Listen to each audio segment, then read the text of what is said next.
ఈరోజు మనం వచ్చేసరికి వేటపాలెంలో ఉన్నటువంటి శ్రీ శ్రీ శ్రీ కనక నాగవరప్పమ్మ అమ్మవారి దేవస్థానము. ఈ దేవస్థానం ఎంతో ప్రఖ్యాతిగాంచినటువంటి దేవస్థానము. ఎక్కడెక్కడి నుంచో ఈ దేవస్థానం చూడడానికి వస్తుంటారు. లక్కీగా ఈరోజు మనం ఇక్కడికి రావడం కుదిరింది. మామూలుగా వేటపాలెం మొత్తం చూపిద్దాం అనుకునేది మన ఒక ప్రోగ్రాం అన్నమాట. యూట్యూబ్లో ఒక వీడియో వేటపాలెం గురించి చూపిద్దాం అనేది మన ఆశ. కాకపోతే వేటపాలెం మొత్తం చూపించాలంటే చాలా టైం పట్టేటట్టుంది.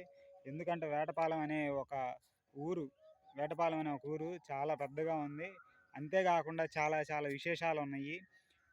వేటపాలెం ఊరి యొక్క ప్రత్యేకతలు కూడా చాలా ఎక్కువగా ఉన్నాయి. వేటపాలెం మండలం కానీ, ఆ మండలం చుట్టూ ఉండేటువంటి ప్రదేశాలు కానీ, మామిడి తోటలు కానీ చాలా అద్భుతంగా ఉన్నాయి. ఇవన్నీ చూపించాలంటే మామూలుగా మనం ఒక వీడియోలో చూపించలేము. అందుకని ఏం చేస్తున్నానంటే వేటపాలెం గురించి సంబంధించి అప్పుడప్పుడు ఒక వీడియో రిలీజ్ చేస్తాను. ఈరోజు అయితే నాగవరప్ప అమ్మవారి దేవాలయం చూపిస్తున్నాను. ప్రతిసారి న్యూస్లో నేను చూస్తూ ఉంటాను. ఈ ఆలయానికి చాలా భక్తులు వచ్చి కిటకిటలాడుతున్న వీడియోస్ అన్నీ చూశాను. సరే నేను ఒకరోజు రావాలనుకున్నాను. అమ్మవారి దర్శనం అయిపోయింది నాకు. మామూలుగా మీకైతే ఈ దేవాలయం చూపిస్తాను. ఇది నాగవరప్పమ్మ అమ్మవారి దేవాలయ ప్రాంగణము. ఈ ఈ దేవాలయానికి పక్కా రోడ్లు కూడా ఉన్నాయి. ఇదిగోండి సిమెంట్ రోడ్డు కూడా ఉంది. కేవలం ఈ గుడి కోసం ఆ రోడ్డు వేశారు. మనకు వేటపాలెం కానించి చాలా రిమోట్ లొకేషన్లో ఉంది. లోపల ఉందని చెప్పుకోవచ్చు. ఇవన్నీ చూపిద్దాం.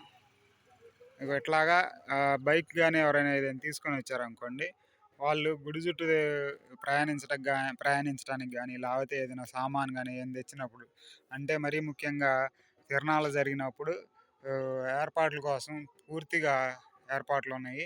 అంతేకాదు ఇక్కడి నుంచి అవతలకి ఏదో విలేజ్ కూడా ఉన్నట్టుంది. అటువైపు మీకు అటు కనబడుతుందా? అటువైపు ఇంకేదో విలేజ్ కూడా ఉన్నట్టుంది. అక్కడ కూడా రహదారి ఉంది. మనకు చూస్తేనేమో పూర్తిగా అడవిలో ఉన్న ఫీల్ కలుగుతుంది. ఎందుకంటే చుట్టూ అసలు ఏ సౌండ్ లేదు. మొత్తం కూడా రిమోట్ లొకేషన్ అన్నమాట. ముందైతే అమ్మవారిని దర్శనం చేసుకొని ప్రాంగణం ఎలా ఉందో చూపిద్దాం.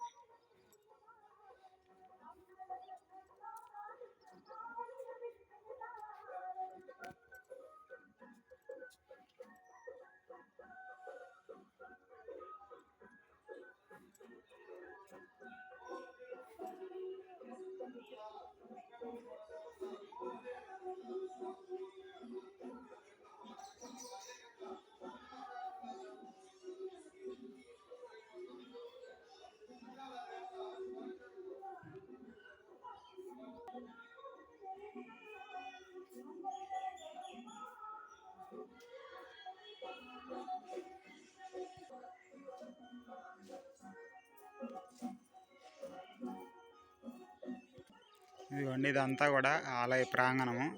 ఆలయంలో అమ్మవారిని తీయొద్దని చెప్పారు. అందుకని లోపలికి వెళ్ళినా కానీ తీయలేదు. ఈ ప్రాంగణం చూడండి ఎంత విశాలంగా ఉందో. చాలా విశాలంగా ఉంది. తిరణాలు జరిగినప్పుడు కూడా ఎక్కువ మంది తాకిడిని తట్టుకోవటానికి కూడా సరిపోతుంది. ఆలయ ప్రాంగణం చుట్టూ భవనాలు ఉన్నాయి. ఇదిగోండి చిన్న చిన్న బావి. ఇక్కడ వచ్చేసరికి ఎవరైనా వచ్చిన వాళ్ళు కాలు కడుక్కోవడానికి ట్యాప్లు. రావి చెట్టు. ఎవరు వచ్చినా కానీ, కొద్దిగా ఎక్కువ మంది వచ్చినా కానీ కూర్చోవటానికి, లేదు వాళ్ళు ఏదైనా ప్రసాదాలు కానీ ఏమైనా చేసుకున్నప్పుడు ఇక్కడ కూర్చొని తినేసి వెళ్ళిపోవటానికి ఏర్పాట్లు అన్నమాట. చాలా చక్కగా ఉంది గుడి అయితే. అంటే చాలా గుళ్ళలో ఎక్కువ మంది వచ్చినప్పుడు కూర్చోవటానికి కానీ వాటికి కానీ వసతులు ఉండవు. వసతులు ఉన్నా కానీ ఖాళీ ప్లేస్ ఉండదు అన్నమాట. కానీ ఇక్కడ అమ్మవారి గుడి చుట్టూ కూడా పూర్తిగా ఖాళీ ప్లేస్ ఉంది. చూడండి ఎంత ప్రాంగణం ఎంత పెద్దగా ఉంటే ఆలయానికి వచ్చే వాళ్ళకి అంత వసతిగా ఉండిద్ది. ఇవన్నీ ఇక్కడ ఒక మహాలక్ష్మమ్మ వారి చెట్టు అన్నమాట. పాలరాతితో కట్టారు. పూర్తిగా విశాలంగా ఉంది. ఇక్కడ నుంచి ఆలయ ప్రాంగణం ఇంకా చాలా అందంగాను నీట్గా కానొస్తుంది. ఇవ్వండి గుడి చుట్టూ తిరగటానికి కాళ్ళు ఎప్పుడైనా కాలకుండా, ఎండాకాలం ఇప్పుడు వచ్చేది ఎండాకాలం కదా, వాళ్ళ కోసం షెడ్ నిర్మించారు. మహాలక్ష్మమ్మ వారి చెట్టు నాగవరప్పమ్మ దేవాలయంలో ఇవ్వండి. నాగమయ స్వామివారికి సంబంధించినటువంటి పుట్ట అన్నమాట. ఇవ్వండి ఇక్కడ వెలిసినట్టున్నారు. ఇవ్వండి అదే పుట్ట. ఆ పుట్ట చుట్టూ మనకి విగ్రహాలు, చుట్టూ కూడా మనకి పూర్తిగా చాలా అందంగా తీర్చిదిద్దారు. అంతేకాదు గుడి కోసం నిధులు కూడా బాగానే సేకరించినట్టున్నారు. ఎందుకంటే ఈ చెట్లు పెంచడం కానీ, ప్రాంగణాన్ని మెయింటైన్ చేయడం కానీ ఎంతో అద్భుతంగా ఉంది. ఎందుకంటే ప్రధాన ఆలయం ఏమో చిన్నగా ఉంది. చూడండి, ఈ ఆలయం ఇక్కడి నుంచి ఇక్కడ వరకు ఇంతే ఉందా, కానీ ఈ ఆలయం చుట్టూ ఉన్నటువంటి ప్రాంగణం చూడండి ఎంత ఉందో. చూడండి ఇక్కడి నుంచి ఇక్కడికి సిమెంట్ రోడ్డు ఉందా, పూర్తిగా రోడ్డు వేశారు ఇక్కడికి. చూడండి అక్కడ ఒక చెట్టు, మళ్ళీ మహాలక్ష్మమ్మ చెట్టు, మళ్ళీ చుట్టూ ఒక ఇది వేశారు. తర్వాత ఇక్కడ అన్ని వరుసగా చెట్లు, మొత్తం చెట్లు.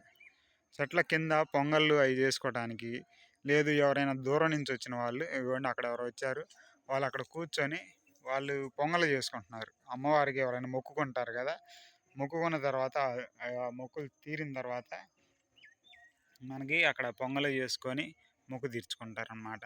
ఆ లోపల మళ్ళీ అక్కడ ఒక ఇది ఉంది, ఒక షెడ్ లాగా ఉంది. మళ్ళీ అక్కడ ఒక ఇల్లు లాగా ఉంది. మళ్ళీ ఇంకా అక్కడ మొత్తం అసలు ఇవన్నీ గుడి కిందకి సంబంధించినవే. అవతల మటుకి ఎవరు కొంతమంది జనం మటుకి ఇల్లులు వేసుకొని ఉన్నారు. అవి కొద్దిగా అటు చుట్టూ తిరిగి చూపిద్దాం, ఇక్కడ నుంచి మరీ లాంగ్ రావట్లేదు. పూర్తిగా ఆలయం ఎలా ఉంది అని చూపిద్దాం. ఇవ్వండి ఆలయం వచ్చేసరికి ఇలా ఉంది. చుట్టూ ప్రాంగణాన్ని చూపించడానికి వెళ్తున్నాను.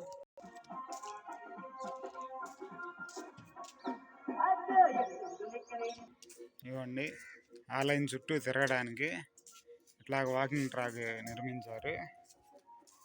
ఇదిగో ఇక్కడ చూడండి మొత్తం ఈ చెట్లు, ఇవి చింత చెట్లు లాగా ఉన్నాయి. మరి చింత చెట్టేనా కాదు, తుమ్మ చెట్టు లాగా ఉంది. అవును తుమ్మ చెట్టే. ఇవ్వండి విశాలంగా ఒక స్కూల్లో కనుక, పెద్ద స్కూల్లో ఖాళీ ప్లేస్ ఉండేది కదా, అలాంటి ప్లేస్ అన్నమాట. ఇవ్వండి ఇక్కడ వాటర్ సదుపాయం, ఏదైనా తెచ్చుకున్న వాళ్ళు పొంగళ్ళు అవి చేసుకోవడానికి. ఒక ఆలయానికి ఇంత ఖాళీ ప్లేస్ ఉండటం అనేది చాలా ముఖ్యం అన్నమాట. అక్కడేమో శ్రీ నాగవరపమ్మ గారి భోజనశాల అంట.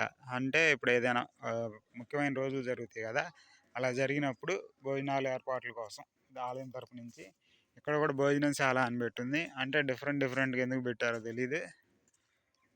ఇక్కడ చూడండి ఎంత ఖాళీ ప్లేస్.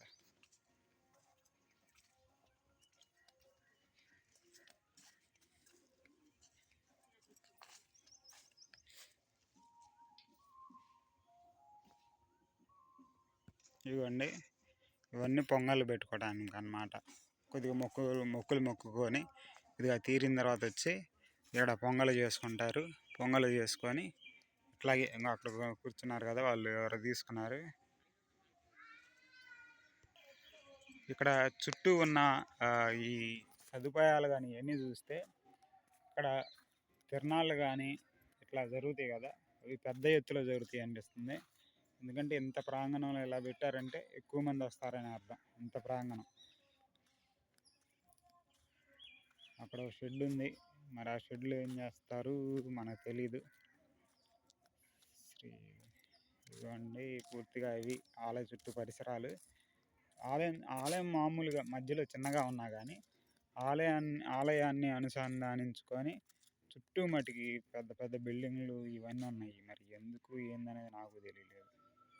ఇవ్వండి ఆలయానికి సంబంధించింది అది. ఈ 2 బిల్డింగ్లు కూడా ఆలయానికి సంబంధించినవే. ఒకవేళ ఎవరైనా దూరం నుంచి వచ్చి పెద్ద వాళ్ళు కానీ గెస్టులు కానీ వస్తే లోపల దిగుతారనుకుంటా. నేను అంతే అయి ఉండొచ్చు.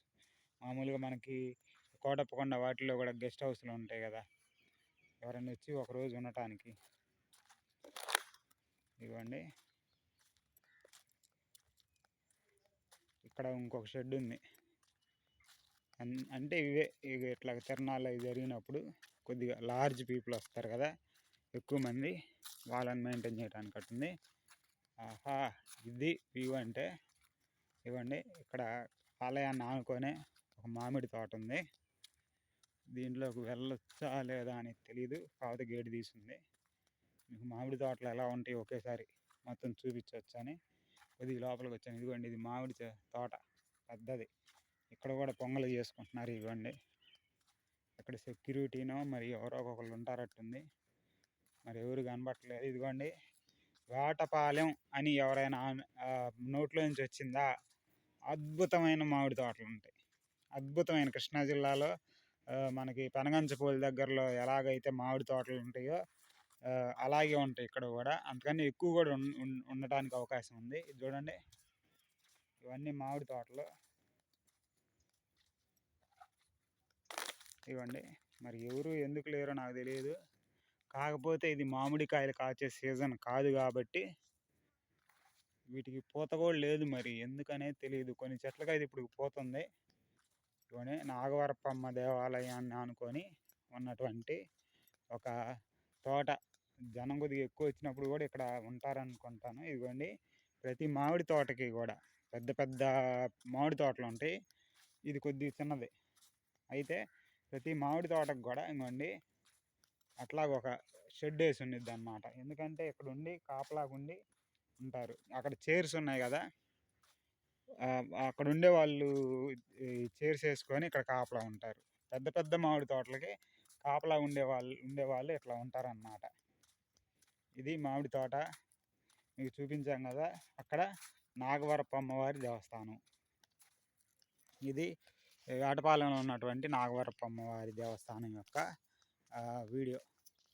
ఇవ్వండి ఇదంతా వచ్చేసరికి మామిడి తోట. ఇందాక మీకు ఫ్రంట్ కెమెరా నేను చూపించాను కదా, అమ్మవారి దేవస్థానం కూడా చాలా విశాలంగా ఉంది. నేను మామూలుగా వేటపాలెం వచ్చి వేటపాలెం విశేషాలు చూపించాలనుకున్నాను. మొత్తం చూపించాలంటే ఒక రోజులో అయ్యేటట్లేదు. సరే ఇంతటితో ఈ దేవాలయం వీడియో ఆపేస్తున్నాను. ఇది మీరు చూడండి, కుదిరితే కామెంట్ చేయండి, లైక్ చేయండి, షేర్ చేయండి. ఇప్పటికీ నా వీడియోస్ చూస్తా ఎవరైనా సబ్స్క్రైబ్ చేసుకోకపోతే సబ్స్క్రైబ్ చేసుకోండి.